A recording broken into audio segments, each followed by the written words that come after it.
എപ്പിസോഡിന്റെ തുടക്കത്തിൽ തന്നെ ഇപ്പൊ കുട്ടപ്പനാവട്ടെ അവന്റെ ഷാഡോ ക്ലൗൺസിനെ ക്രിയേറ്റ് ചെയ്ത് ഓയിലൊക്കെ തേച്ച് മിനുക്കി ഇപ്പൊ സേഗ് ജിപ്സു പ്രാക്ടീസ് ചെയ്തുകൊണ്ടേയിരിക്കുകയാണ്. അപ്പൊ പതിയെ പതിയെ കുട്ടപ്പന്റെ ക്ലൗൺസും കുട്ടപ്പനും ഇപ്പൊ തവളയാവാൻ തുടങ്ങും. അത് കണ്ട പച്ചത്തവള ആ ഒരു റാഡെടുത്ത് ഇപ്പൊ അവന്റെ തലക്കിട്ട് തന്നെ ഒരൊറ്റ അടി അടികിട്ടി പിരിവെട്ടി. കുട്ടപ്പനാവട്ടെ ഇപ്പൊ ഭ്രാന്ത് കയറും. തവള പറയും, ഇനി നീ ആ ഓയിലിന്റെ സഹായം ഇല്ലാതെ എങ്ങനെയെങ്കിലും നേച്ചർ എനർജി അത് അബ്സോർബ് ചെയ്യാൻ ശ്രമിക്ക്. അപ്പൊ കുട്ടപ്പൻ ചോദിക്കും, നിനക്ക് കുഴപ്പമില്ലെങ്കില് ഞാൻ ഈ ഓയിലുമായിട്ട് എന്റെ ഗ്രാമത്തിലേക്ക് പോയിക്കോട്ടെ. അവിടെ ആകുമ്പോ നല്ല കാലാവസ്ഥയാണ്, എനിക്ക് പെട്ടെന്ന് ഈ സേഗ് ജിപ്സു അത് കറക്റ്റായിട്ട് ചെയ്യാൻ കഴിയും. അതുകൊണ്ട് കുറച്ച് എണ്ണയുമായിട്ട് ഞാൻ അങ്ങോട്ട് പോയിക്കോട്ടെ എന്ന് കുട്ടപ്പൻ ചോദിക്കും. അതിന് തവള ടെൻഷനായിട്ട്, അതൊന്നും പറ്റില്ല, ഈ നേച്ചർ എനർജി അത് അബ്സോർബ് ചെയ്യണമെങ്കിൽ ഇവിടെ നിന്നാ മാത്രമേ നിന്നെ കൊണ്ട് കഴിയൂ. നിന്റെ ഗ്രാമത്തിലേക്ക് പോയാ നിന്നെ കൊണ്ട് ഒരിക്കലും ഈ ഒരു എനർജി അത് അബ്സോർബ് ചെയ്യാൻ കഴിയില്ല. തവളയുടെ ദേഷ്യം കാണുമ്പോ ഇപ്പൊ കുട്ടപ്പന് ടെൻഷനാവും. അവൻ പറയും, കുഴപ്പമില്ല, ഞാൻ ഇവിടെ തന്നെ ഇരുന്ന് മാസ്റ്റർ പറയും പോലെ കറക്റ്റായിട്ട് ട്രെയിനിങ് എടുത്തോളാം. അത് കേട്ട് തവള ഇപ്പൊ കുട്ടപ്പനെ കൂട്ടിക്കൊണ്ട് മറ്റൊരു സ്ഥലത്തേക്ക് പോവും. അപ്പൊ ദൂരത്തായിട്ട് ഒരുപാട് മുള്ളുകളുള്ള ഒരു മല തവള കുട്ടപ്പന് കാണിച്ചു കൊടുക്കും. അത് കണ്ട് കുട്ടപ്പൻ ചോദിക്കും, എന്തു പറ്റി, എന്തിനാ ഇപ്പോ നമ്മൾ ഇവിടേക്ക് വന്നത്? അതിന് തവള പറയും, നിന്റെ അടുത്ത ട്രെയിനിങ് അത് ഇവിടെ വെച്ചാണ്. അതിന് കുട്ടപ്പൻ ഷോക്കാവും. അതിന്റെ മേലെ ഞാൻ എങ്ങനെ പ്രാക്ടീസ് ചെയ്യും? അതിന് തവള പറയും, കോൺസെൻട്രേറ്റ് ചെയ്താ ഉറപ്പായിട്ടും നിന്നെ കൊണ്ട് പറ്റും. തവളയാവട്ടെ ഇപ്പൊ ഒരു മരക്കഷ്ണം എടുത്ത് ആ ഒരു മലയുടെ മുകളിലേക്ക് കയറും. ഒരു മരത്തില് ഇപ്പൊ തവള ഇരിക്കും, മറ്റൊരു മരത്തില് കുട്ടപ്പനെ കൊണ്ട് അത് കൺട്രോൾ ചെയ്യാൻ കഴിയില്ല.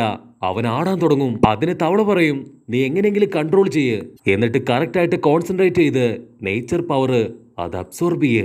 തവള അത് പറഞ്ഞു തീരുമ്പോഴേക്കും ഇപ്പൊ കുട്ടപ്പനാവട്ടെ അവന്റെ കൺട്രോൾ പോയി താഴേക്ക് വീഴും. തവള ഉടനെ ഇപ്പൊ അവനെ നാവ് വെച്ച് ചുരുട്ടി വീണ്ടും മുകളിലേക്ക് എടുക്കും. തവള പറയും, നീ കൂടുതൽ പവർഫുൾ ആവണം, നിനക്ക് നല്ല കഴിവും പവറും ഉണ്ട്, ഉറപ്പായിട്ടും നിനക്കിത് ചെയ്യാൻ കഴിയും. നിന്റെ ബോഡിയും മനസ്സും നീ കറക്റ്റായിട്ട് സെൻട്രലിൽ കോൺസെൻട്രേറ്റ് ചെയ്യ്.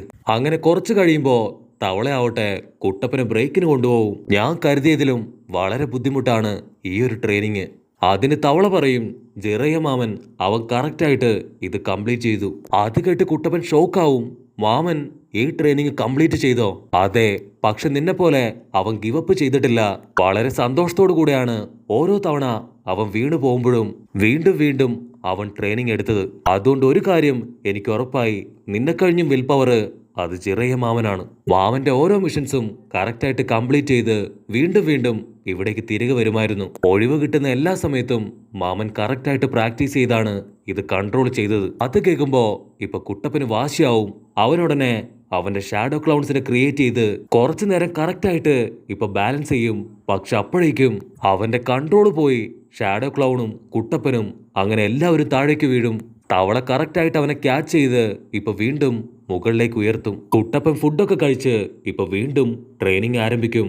ടൈം പതിയെ പതിയെ മുൻപോട്ട് പോകും തോറും കുട്ടപ്പനാവട്ടെ ഇപ്പൊ കറക്റ്റായിട്ട് അവന്റെ ബോഡി കൺട്രോൾ ചെയ്ത് അങ്ങനെ ഇരിക്കുകയാണ്.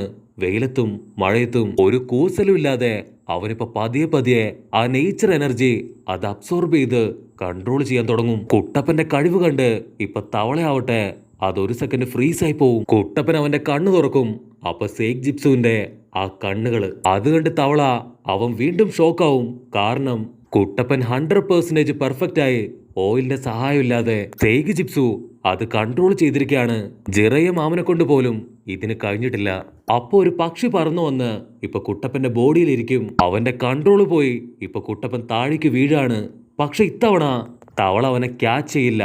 കുട്ടപ്പൻ താഴെ വീണ് അവൻ ഒരുപാട് പരുക്ക് പറ്റും.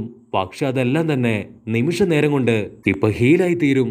അത് കണ്ട് തവള പറയും, ഇതാണ് സേഗ് ജിപ്സുവിന്റെ പവർ, നീ ഇപ്പൊ പെർഫെക്റ്റ് ആയിരിക്കാണ്, നിന്നെ തോൽപ്പിക്കാൻ ഇനി ആരെക്കൊണ്ടും കഴിയില്ല. അവിടുന്ന് അങ്ങനെ കട്ട് ചെയ്താ ഇപ്പൊ സാസുകയെ കാണിക്കും. കല്ലായി മാറിയ സുഗട്സുവിനെ ഒരു പ്രത്യേക വെള്ളത്തിലിട്ട് അവന്റെ ജീവനിപ്പോ അവർ തിരികെ പിടിക്കും. സുഗട്സ് ചോദിക്കും, എന്റെ സ്ക്വാഡ് അതെവിടെ?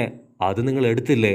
അതിന് സാസുക ദേഷ്യപ്പെട്ടു പറയും, നിന്റെ ജീവൻ തിരികെ പിടിക്കാൻ ഞങ്ങൾ ഒരുപാട് കഷ്ടപ്പെട്ടു. അപ്പൊ സുഗട്സു അവനിപ്പോ സാസുകയോട് ചോദിക്കും, ആ ടെയിൽഡ് ബീസ്റ്റിന്റെ പവർ അത് നീ അബ്സോർബ് ചെയ്യാൻ പോവാണോ? അതിന് സാസുക പറയും, എനിക്കതിന്റെ ആവശ്യമില്ല, എനിക്ക് വേണ്ട പവർ അത് എന്റെ കയ്യിലുണ്ട്. സാസുക പതിയെ കൈനീട്ടി അടുത്തുണ്ടായിരുന്ന ഒരു ഗ്ലാസ് എടുക്കാൻ നോക്കും. പക്ഷെ അപ്പോഴേക്കും അതവന്റെ കൈ തട്ടി ഇപ്പൊ താഴേക്ക് പോവും. സാസുകയുടെ കണ്ണിന്റെ പവർ അതിപ്പോ പതിയെ പതിയെ കുറയാണ്. കാരണം ഓൾറെഡി അവനിപ്പോ ഒരുപാട് തവണ അവന്റെ മങ്കിക്കു ശരീരം കണ്ണ് അത് ഉപയോഗിച്ചു കഴിഞ്ഞു. അപ്പൊ കരീന അവള് ഷോക്കാവും. അവള് പറയും, നമ്മളെ ഫോളോ ചെയ്ത് ആരൊക്കെയോ ഇവിടേക്ക് എത്തിയിട്ടുണ്ട്. എനിക്ക് ഒരുപാട് ചക്ര പവർ അത് സെൻസ് ചെയ്യാൻ കഴിയുന്നുണ്ട്. അപ്പൊ അതേ സമയത്ത് ലോങ് ഷോട്ടില് കില്ലർ ബിയുടെ ആ ഒരു റേഗ ക്ലാൻ അവിടെ നിന്നുള്ള 2 നിഞ്ചകളാണ് ഇപ്പൊ നമ്മുടെ ആൾക്കാരുടെ ഹൈഡ് ഔട്ട് അത് കറക്റ്റായിട്ട് കണ്ടുപിടിച്ചത്. അതിലൊരുത്തൻ ഉടനെ ഒരു സ്ക്രോളില് ഇൻഫർമേഷൻ ഗ്രാമത്തിലേക്ക് അയക്കും. പക്ഷെ അപ്പോഴേക്കും സാസുക അവന്റെ വാളെറിഞ്ഞ് ആ ഒരു ലിസാർഡിനെ തന്നെ ഇപ്പൊ കൊന്നുകളയാണ്. കട്ട് ചെയ്ത ഇപ്പൊ റൈഗിക്കെ കാണിക്കും. ആക്ച്വലി ഇദ്ദേഹം ഹിഡൻ ക്ലൗൺ വില്ലേജിലെ ഒരു മെമ്പറാണ്. ആൾ ഒരുപാട് ടെൻഷനായിട്ട് ഇപ്പൊ അസിസ്റ്റന്റിനോട് പറയും, ഓൾറെഡി അവര് 2 ടെയിലിനെ ഇവിടുന്ന് കൊണ്ടുപോയി. ഇപ്പൊ 8th ടെയിലിനെയും എനിക്കിത് സഹിക്കാൻ കഴിയുന്നില്ല. നമ്മളെ കൊണ്ട് നോക്കി നിൽക്കാനല്ലാതെ അവരെ രക്ഷിക്കാൻ കഴിഞ്ഞില്ല. അതിന് അസിസ്റ്റന്റ് പറയും, പേടിക്കേണ്ട ആവശ്യമില്ല. നമ്മുടെ സോൾജേഴ്സിന്റെ കയ്യിൽ നിന്ന് ഇൻഫർമേഷൻസ് വരുന്നുണ്ട്. എത്രയും പെട്ടെന്ന് നമുക്ക് അവരെ കറക്റ്റായിട്ട് ലൊക്കേറ്റ് ചെയ്ത് കൊന്നു തള്ളാം.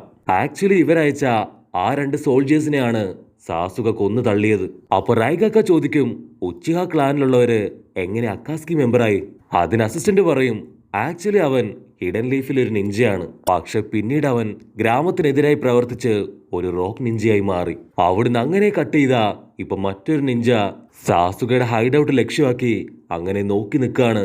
കട്ട് ചെയ്ത കുട്ടപ്പൻ ആളുടെ സേഗ് ജിപ്സ് ഉപയോഗിച്ച് ഇപ്പൊ തവളയായിട്ട് പൊരിഞ്ഞ ഫൈറ്റ്. പക്ഷെ തവളയുടെ ഓരോ പഞ്ചിലും കുട്ടപ്പൻ തെറിച്ചു പോയി അടിച്ച് താഴെ വീഴും. തവള പറയും, ഇന്ന് ട്രെയിനിങ് അത് ഇത്രയും മതി, നമുക്ക് റെസ്റ്റ് ചെയ്യാന്ന് പറഞ്ഞ് കുട്ടപ്പനെയും കൂട്ടി തവളയാവട്ടെ ഇപ്പൊ തവള ബംഗ്ലാവിലേക്ക് പോവും. രാത്രി തവളയാശാൻ ഇപ്പൊ കൂർക്കം വലിച്ചുറങ്ങുമ്പോ കുട്ടപ്പനാവട്ടെ അവൻ നൈസായിട്ട് പുറത്തിറങ്ങി ഇപ്പൊ വീണ്ടും ഉഷാറായിട്ട് പ്രാക്ടീസ് ചെയ്യും. കട്ട് ചെയ്ത റേഗ അവനിപ്പോ കാലി കയറി അലറാണ്. കാരണം ഒരുപാട് ടൈമായിട്ടും ഒരു ഇൻഫർമേഷനും ആൾക്ക് കിട്ടിയിട്ടില്ല.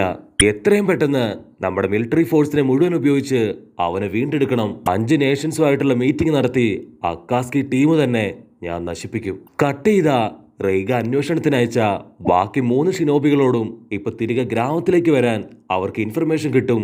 ഇവിടെ സീൻ ബ്ലാക്ക് ഔട്ട് ചെയ്ത കുട്ടപ്പനാവട്ടെ അവൻ ട്രെയിനിങ് എടുത്ത് ഗ്രാമത്തിന് ചുറ്റുമുള്ള മലകള് ഇപ്പൊ അവൻ തൂക്കിയെടുത്ത് അവന്റെ അടുത്ത് കൊണ്ടുവന്നിരിക്കുകയാണ്. അങ്ങനെ ഒരുപാട് നേരം കഴിയുമ്പോ ആള് ടയർഡായി ഇപ്പൊ തിരികെ വീണ്ടും പോയി റെസ്റ്റ് ചെയ്യും. അടുത്ത ദിവസം ഇപ്പൊ ഹിഡൻ ക്ലൗൺ വില്ലേജിലെ 4 ഷിനോബീസ് കൂടെ സാസുകയുടെ ഹൈഡ് ഔട്ടിലെത്തും. അപ്പൊ അവൻ ഓൾറെഡി കൊന്നിട്ട ആ ഒരു മൊട്ടത്തല നിഞ്ചയെ കണ്ട് അവര് ഷോക്കാവും. നമ്മൾ ഓൾറെഡി ഒരുപാട് ലേറ്റ് ആയി പോയി. അപ്പൊ അതേ സമയത്ത് ആ 3 പേര് അവര് തിരിച്ച് റൈഗയുടെ അടുത്ത് വരും. അതിലൊരുത്തൻ പറയും, അവരെ കൊണ്ട് ഒരിക്കലും കില്ലർ ബിയുടെ രോമത്തിൽ പോലും തൊടാൻ കഴിയില്ല. അതുകൊണ്ട് ഉറപ്പായിട്ടും അവനെ നമുക്ക് തിരിച്ചു പിടിക്കാൻ കഴിയും. അതിന് മറ്റൊരുത്തൻ പറയും, അവർക്ക് ഒരുപാട് പവർ ഉണ്ട്, ഉറപ്പായിട്ടും കില്ലർ ബിയെ അവര് കൊന്നിട്ടുണ്ടാവും. അങ്ങനെ ഇവര് 2 പേരും 1ന് 100 പറഞ്ഞ് 50 പറഞ്ഞ് ഇപ്പൊ പൊരിഞ്ഞ് ഫൈറ്റ്. അതിന് റൈഗ ആള് ടെൻഷനാവും. സ്റ്റോപ്പ് ദ ഫക്ക്, നിങ്ങളോട് ഫൈറ്റ് ചെയ്യാനല്ല, എന്റെ അനിയൻ കില്ലർ ബിയെ അവനെ കണ്ടുപിടിക്കാനാണ് പറഞ്ഞത്. ആക്ച്വലി കില്ലർ ബി ഇദ്ദേഹത്തിന്റെ അനിയനാണ്. അവനെ ഓർത്ത് അദ്ദേഹം ഇപ്പൊ കരയാൻ തുടങ്ങും. കട്ട് ചെയ്ത കുട്ടപ്പൻ അവൻ ഷാഡോ ക്ലൗൺസിനൊക്കെ ഉപയോഗിച്ച് തവളയായിട്ട് കട്ടയ്ക്ക് ഫൈറ്റ് ചെയ്യാണ്.